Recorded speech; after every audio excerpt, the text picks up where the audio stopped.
прямом эфире информационная программа «Настоящее время. Азия» в бишкекской студии. Я Шавкат Тургаев. Здравствуйте. В начале краткий анонс основных тем выпуска. Визиолибрифобия.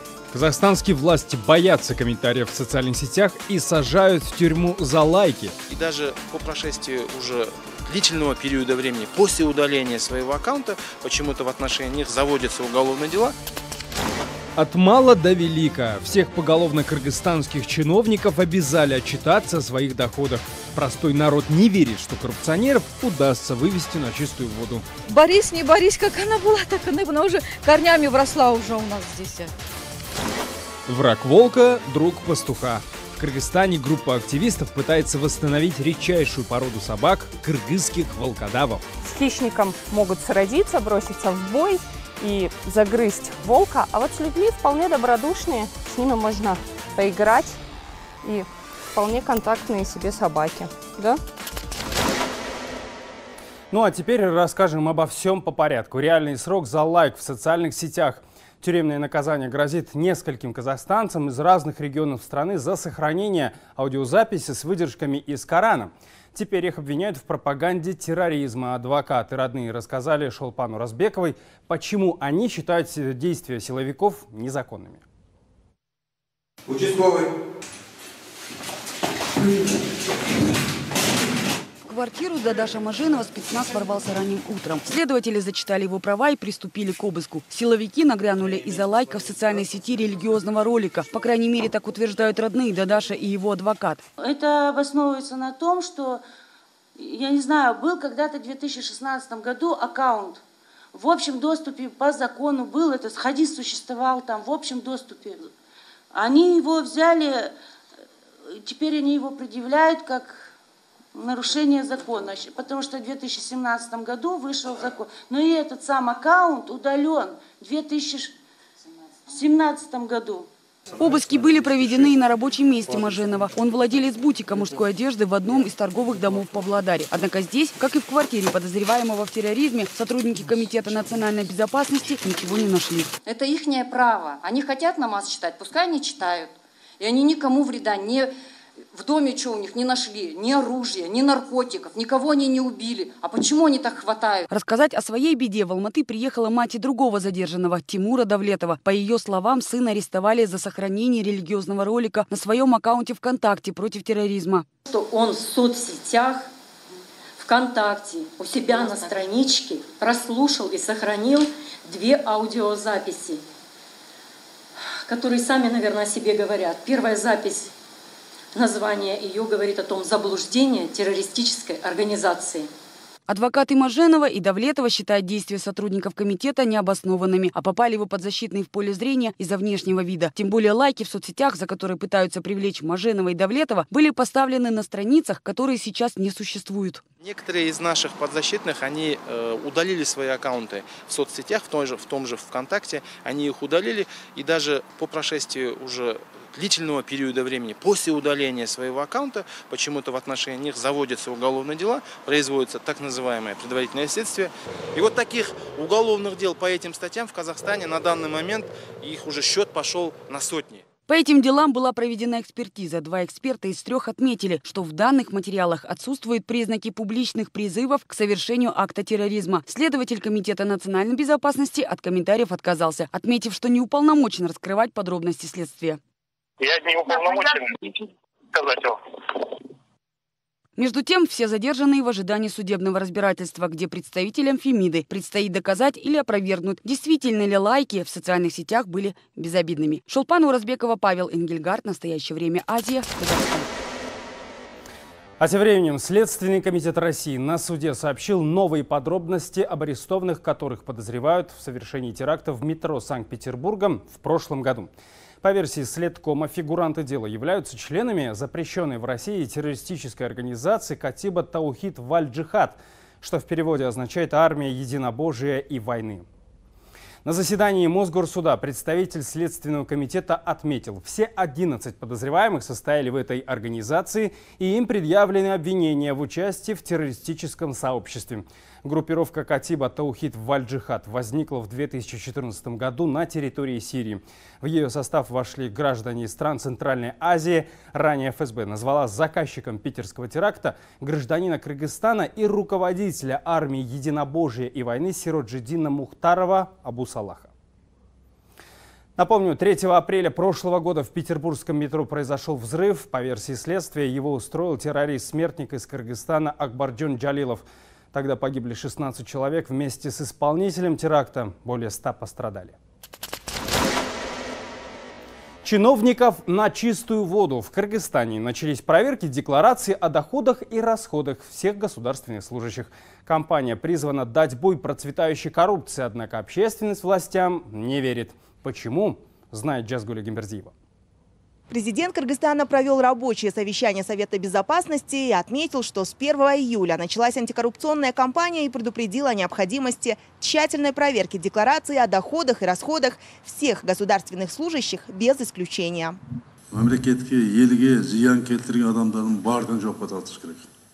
Все руководители, которые наносят ущерб государству и народу, должны понести ответственность. Ко всем должно быть одинаковое отношение. Пусть это будет мой родственник или премьера, ваш друг или спикера, или Верховного суда, министра. В Кыргызстане для всех должны быть одинаковые условия и права.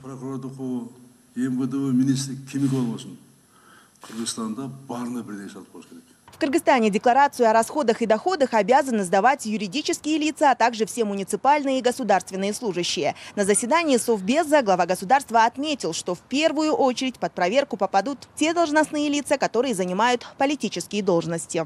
В том числе и сотрудников аппарата президента Кыргызской республики, аппарата правительства и аппарата Джауркенеша Кыргызской республики. Депутаты, руководители государственных органов и их заместители, а также иные лица, которые занимают высшие специальные государственные должности, будут проверяться. В октябре уже будут известны первые результаты кампании. Тогда же налоговая служба представит собранную информацию президенту, а после, при необходимости, к делу подключатся правоохранительные органы. Общественность, тем не менее, не верит в антикоррупционную эффективность декларационной кампании. Ну, скорее всего, у них не в них записаны вот эти фирмы, а подставные лица. Наверное, не узнают. Ну. Сколько была коррупция, вот так она и будет. Мне кажется, борись, не борись, как она была, так она и была. Она уже корнями вросла уже у нас здесь. Проверять декларации будут сами депутаты. То есть, соответственно, коррупционеры будут покрывать коррупционеров. Наши, получается, руководящие органы все равно как-то умудряться воровать. Кыргызской общественности хорошо известно, что именно чиновники – люди, которые тратят больше, чем зарабатывают. Но несмотря на это, за все годы декларационной кампании, а это с 2005 года, не было ни одного резонансного дела, когда по результатам проверки расходов и доходов чиновников кого-нибудь из них привлекли бы к ответственности. Хотя в Уголовном кодексе Кыргызстана черным по белому прописаны статьи, предусматривающие ответственность за незаконное обогащение и за легализацию денежных средств, добытых преступным путем. С начала купального сезона в Таджикистане утонуло более 50 человек, из них 17 – это дети и подростки. Люди гибнут в основном из-за того, что купаются в непредназначенных для этого местах. Почему люди ходят плавать в опасные зоны и гибнут, выяснял Анушер Вонарипов. Поросшее травой дно и несколько луж. Таким увидел молодежное озеро на выезде из столицы Сафарали Раджабов. Он выбрался из душной столичной квартиры с 3 внучками, чтобы поплавать и отдохнуть у воды. Но не вышло. Этот водоем – одно из немногих мест, где можно было в прошлые годы поплавать и отдохнуть совершенно бесплатно. Этим летом его почему-то не заполнили водой. Привести в порядок надо. Для детей и для людей. Для учащихся школ. Сейчас же каникулы. Где они будут купаться, отдыхать? Сейчас все-таки каникулы и пойти поплавать некуда. Еще одно озеро есть в центре столицы, и оно тоже называется молодежным. Но и здесь искупаться не получится. Территория вокруг озера закрыта на реконструкцию, которая продлится практически до конца лета. Больше бесплатных мест для отдыха на воде в Душанбе нет. Дети, учащиеся школы, молодежь вынуждены выбираться поплавать туда, где делать это попросту небезопасно. На реки и оросительные каналы. Нередко дети купаются в городских водостоках неподалеку от дома. Из-за купания в не предназначенных для этого местах с начала года погибли уже 54 человека, 17 из которых дети и подростки. По словам спасателей, несовершеннолетние чаще всего тонут из-за того, что за ними никто не приглядывает и не может помочь в опасной ситуации. Взрослые обычно гибнут из-за обильных возлияний. Большая вода и алкоголь несовместимы. Основываясь на статистику, которая есть в комитете, в прошлом году за аналогичный период, то есть за 6 месяцев 2017 года, в водоемах нашей страны погибли 63 человека, что, конечно, больше этого года, но 54 человека тоже, конечно, много. В целом, в прошлом году в результате несоблюдения правил безопасности на водоемах в нашей стране погибли 170 человек, из них 58 детей в возрасте до 17 лет. Спасатели регулярно проводят встречи и беседы с детьми и их родителями, но пользы от этого немного. В целях предотвращения несчастных случаев со стороны сотрудников комитета совместно с сотрудниками МВД Республики Таджикистан, а также Министерства образования и науки нашей страны создана межведомственная рабочая группа, которая проводит регулярные встречи среди отдыхающих детей и подростков в лагерях, которые сейчас функционируют на территории Республики Таджикистан. Для того, чтобы уменьшить количество несчастных случаев на воде, надо создать условия для бесплатного отдыха. Недешевые аквапарки, бассейны и прочие спа-центры в стране в избытке. Анушервон Арипов, Насим Исамов. Настоящее время. Азия. Сегодня в Астане начались празднования 20-летия столицы Казахстана. Они продлятся до 8 июля. 6 июля в пятницу по всей стране выходной. В программе 4 дней праздников в основном концерты, фестивали, на которые в этом году из бюджета выделили 19 миллиардов тенге. Это более 55 миллионов долларов. По традиции старт мероприятиям сегодня дали поднятием государственного флага Казахстана и вручение офицерских погон курсантам высших военных учебных заведений. За час до происходящего площадь, где расположен главный флагшток страны, оцепили полицейские спецслужбы, установили заборы и рамки с металлоискателями. Вовнутрь оцепленной территории запускали только по спискам и приглашениям, которые сверяли с удостоверением личности граждан. Все эти повышенные меры безопасности были связаны с участием в церемонии президента страны Нурсултана Назарбаева. Пока он говорил, движение на ближайших дорогах было остановлено. Транспорт пустили только после окончания речи Елбасы. Мгновение для истории 20 лет. И мы смогли построить мегаполис, где сегодня проживает 1 миллион 200 тысяч человек. Пока я говорю, наверное, увеличилось еще на несколько человек. И это так произошло быстро, на наших глазах. Восхищает всех наших друзей, гордость всех казахстанцев. Поэтому понятие «Казахстан, независимость, Астана» стало единым символом нашей государственности, нашего будущего. Смотрите далее в нашей программе. Враг волка – друг пастуха. В Кыргызстане группа активистов пытается восстановить редчайшую породу собак – кыргызских волкодавов. С хищником могут сразиться, броситься в бой и загрызть волка, а вот с людьми вполне добродушные, с ними можно поиграть и вполне контактные себе собаки. Да? Новости с полей чемпионата мира. Матч «Сумасшедший дом», матч-театр, матч «Борцовский ринг». Последняя игра 1/8. Англия, Колумбия. Все что угодно, кроме футбола. Но долгожданная победа команды имени трех львов. Страсти в фан-зонах горели наравне со страстями на поле. Что в Лондоне, что в Боготе, что в Москве. Как болели, хватали за сердце, рыдали чистыми колумбийскими слезами и выкидывали руки в серое английское небо.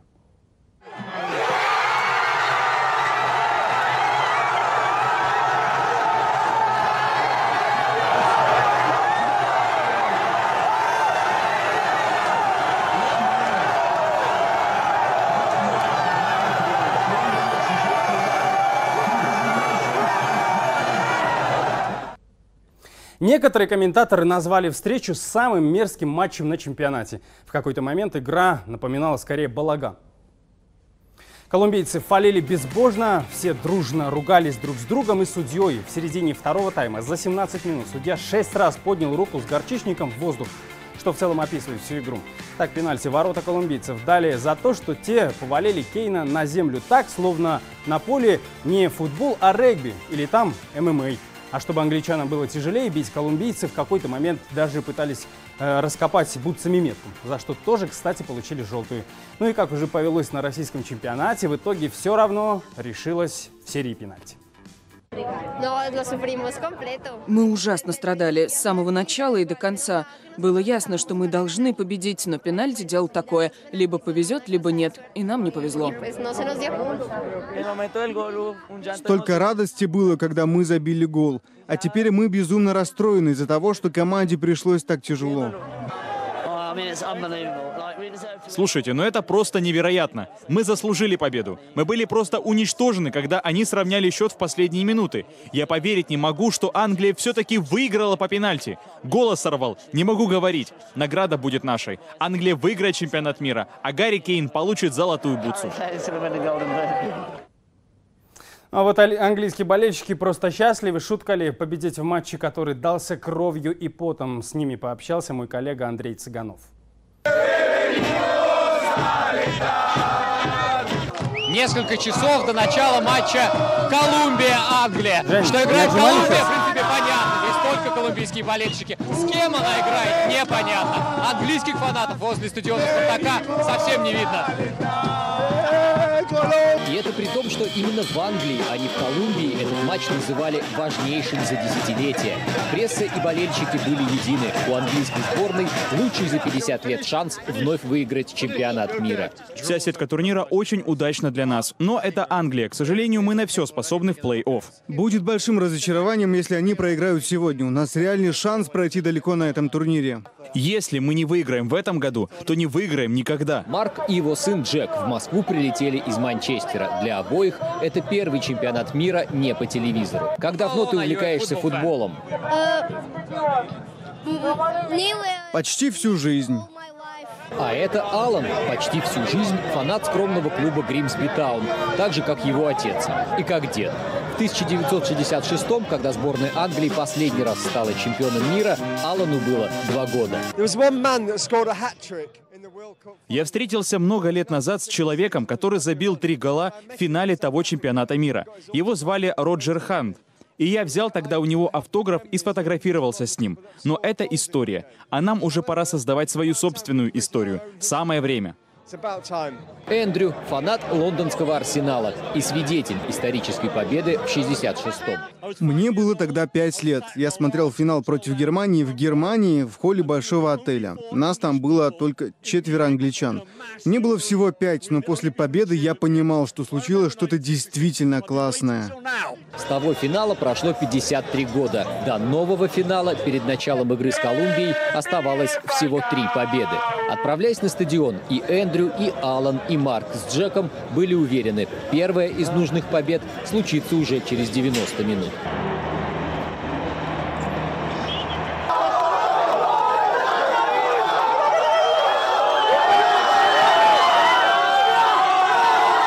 Только что за несколько минут до конца основного времени матча Колумбия сравняла 1-1.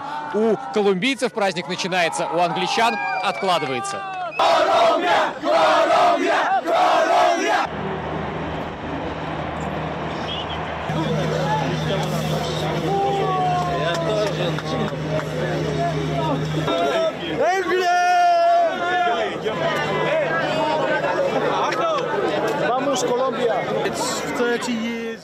Мы 30 лет проигрывали по пенальти. И наконец-то сегодня сняли это проклятие.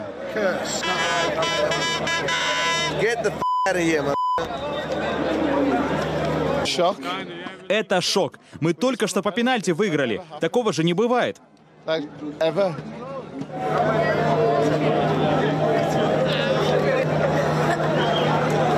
Ты когда-нибудь видел, как Англия выигрывает по пенальти? Нет, никогда. А сколько тебе лет? 15. Сегодня исполнилось 16.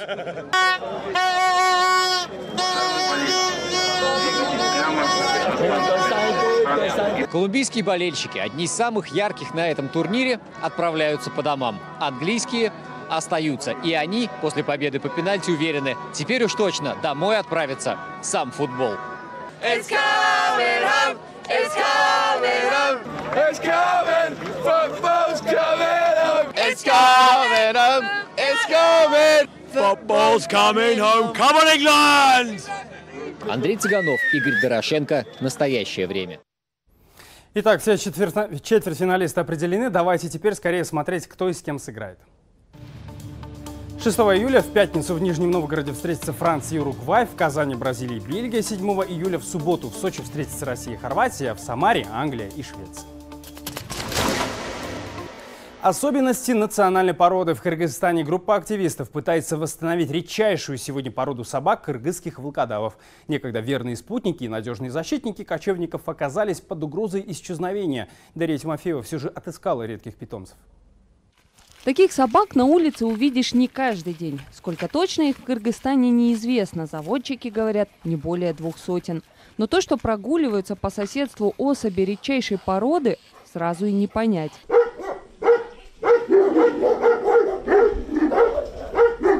Определить кыргызского волкодава нелегко. Попадаешь на территорию питомника, думаешь, ну вот это точно он.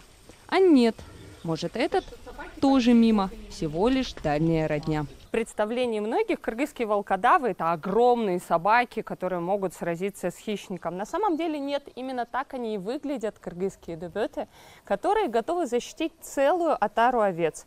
С хищником они всегда могут сразиться, броситься в бой и загрызть волка, а вот с людьми вполне добродушные, с ними можно поиграть и вполне контактные себе собаки, да? Таалай разводит дебетов 3-й год. Хотел завести кыргызского волкодава. Задача оказалась не из легких. Искали по всем регионам Кыргызстана. Нашли в одном из самых отдаленных – Баткенской области. Пастушьи собаки, без которых раньше никуда, теперь встречаются на пастбищах. В городском быту стали непригодны и начали исчезать. У них же естественное же разведение. Там вот слишком быстро, это близкие родство, поэтому они мелкими становятся. А так бы, если селекция велась бы, она была бы большая. И в 50-70-е годы их расстреливали, потому что бешенство там в пастбищах же, они же сурких ловят, этих ловят. Сейчас кобели не больше 60 килограммов, хотя и у прадедов собаки были немного крупнее. Особенности местности. Большие породы ленивы и менее подвижны. И у нас регион горный же, поэтому у нас все собаки, лошади, все они вот мельче, чтобы горные. И зато они выносливые, бегают, в горах бегают у нас, в пастбищах бегают. Могут они днями, может, голодовать, может. Меняется не только внешность, но и характер животных. В отсутствии ежедневных угроз уже не все питомцы готовы рисковать собой. Мы отбираем хороших собак, и там тестовые испытания, не бои, там правила есть, все есть. И там только испытываем собак. Он трус или он смелый. А вот трус сразу видно, они воют или, например, убегают, или голос подают вот так, а с характером они до конца дерутся. Вот. Восстанавливать национальную породу решили простые энтузиасты. В поисках лучших представителей не раз натыкались на обман. Местные волкодавы очень схожи с казахскими и таджикскими. Очень много смешанных пород. Со временем все же удалось вывести небольшую популяцию чистокровных кыргызских дебетов. Правда, чтобы добиться их былого вида и распространенности, потребуется еще десятилетия.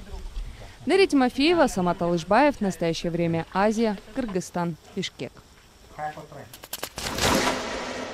Это все на сегодня. До встречи.